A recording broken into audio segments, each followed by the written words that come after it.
Violence and threats continue to rock Ukraine as a notorious militant from Ukraine's neo-Nazi group Right Sector, Alexander Musichko, is shot dead in the west of the country. Also, Ukraine's former Prime Minister Yulia'Tymoshenko threatens to level Russia to the ground. This came in a leaked phone conversation with another former official that emerged on YouTube. This comes as the United States government debates a loan guarantee for the country's new leadership. RT's Alexei Yaroshevsky has more for us from Moscow.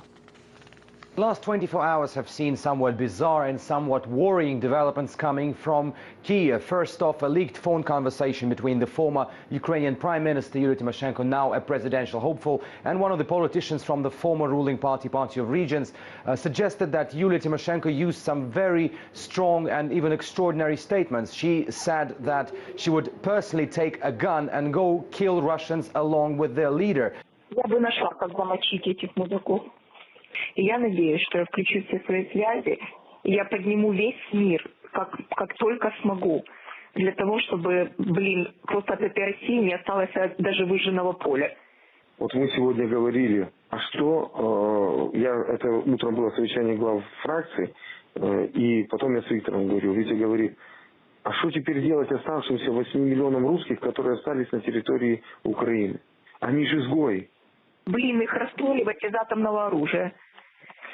She later said, though, that this part where she talked about those Ukrainians living in Russia was edited, but still very strong quotes about her killing Russians and their leader. They were still on the tape, and she even put it on her Twitter account that she apologized for bad language, clearly suggesting that she proved the authenticity of this leaked tape. Certainly, it's not the first time that Yulia'Tymoshenko has been playing a somewhat nationalist card, but obviously I haven't heard such radical statements coming from her. But if we go back to 2010, when she was running for presidency back then, she also tried to play the nationalist card, that is to win the electorate in the west of Ukraine, which has always been rather nationalist and anti-Russian to a certain extent. However, this time, this leaked conversation shows that Tymoshenko has obviously chosen a very new level in her rhetoric. Obviously, she is now again a presidential candidate and will be now trying to win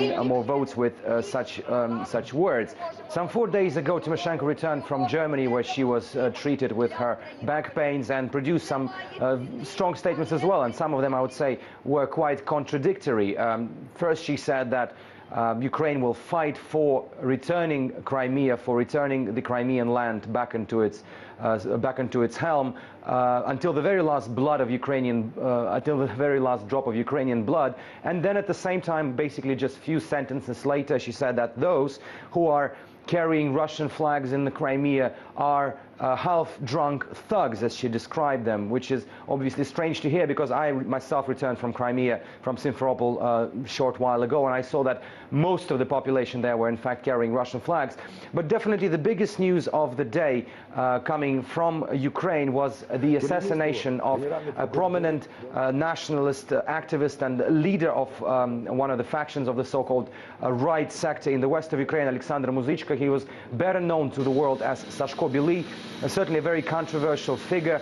He was killed in what was apparently a gunfight between the police and his gang. The Interior Ministry of Ukraine published information that the special operation against a gang of criminals was held in western Ukraine, and the police in fact stormed the cafe where Musichko and his friends were having a dinner. Musichko tried to flee the scene, fired shots back at the police, resisted arrest, and was eventually killed. It would have seemed like just another criminal act, a criminal fight between the police and a gang of criminals, but if the confession of Musichko himself, which he published about 10 days ago online, where he said that, where he actually predicted his death. He said that his death could be orchestrated by special services in Kiev or the Interior Ministry in Kiev, or rather he would be handed over to Russia, where he has been a wanted criminal and will be dealt with there. This certainly adds a whole new spin to the whole story, suggesting that there could be some infighting among those people who were fighting against Yanukovych's regime at the Maidan for almost 3 months. And also the fact that the right-wing sector, the right sector, their representatives in Western Ukraine said that they will retaliate, they will avenge Muzyczko's death, and they all but declared war on the Interior Ministry. This fact is also rather worrying. If we look back at what man Muzyczko was, I could give you one quote from the 1990s when he was fighting on the side of the Chechen militants in Chechnya against Russian troops. It is actually believed that he killed at least a battalion of Russian soldiers on the ground there in Chechnya. So back then he said on camera that as long as blood runs through my veins, I quote Muzyczko, I would kill Muscovites, Russians, Jews and communists. So this is pretty much depicting what kind of man he was. In the last several months, and that could have given the reason for the Interior Ministry of Ukraine to haunt him, he's crossed several lines in Ukraine. He has been storming the sessions of local authorities in the west of the country. He's been attacking prosecutors. З тобою розмовляю. Сиди, приводу, сиди, Сиди, просто, а вбивця, який признався. Я говорю перед пресою, да? Заявляю на світ. Немає прокурор району, де свалив на лікарняне. Заму нема, виконуючого обов'язки нема. То значить мені треба поставити свого прокурора району. Rather young prosecutors, I would say, in the very same town where he lived. So this probably did not go unnoticed in Kiev. But certainly we've heard some information coming from inside the SBU, the Security Service of Ukraine.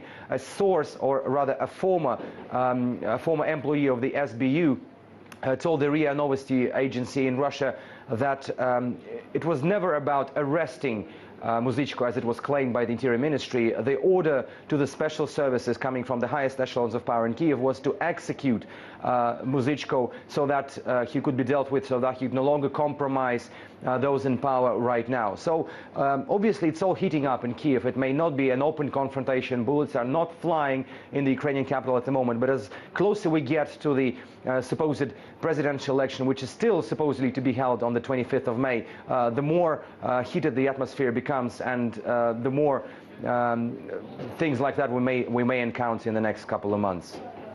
That was RT's Alexei Yaroshevsky reporting from Moscow.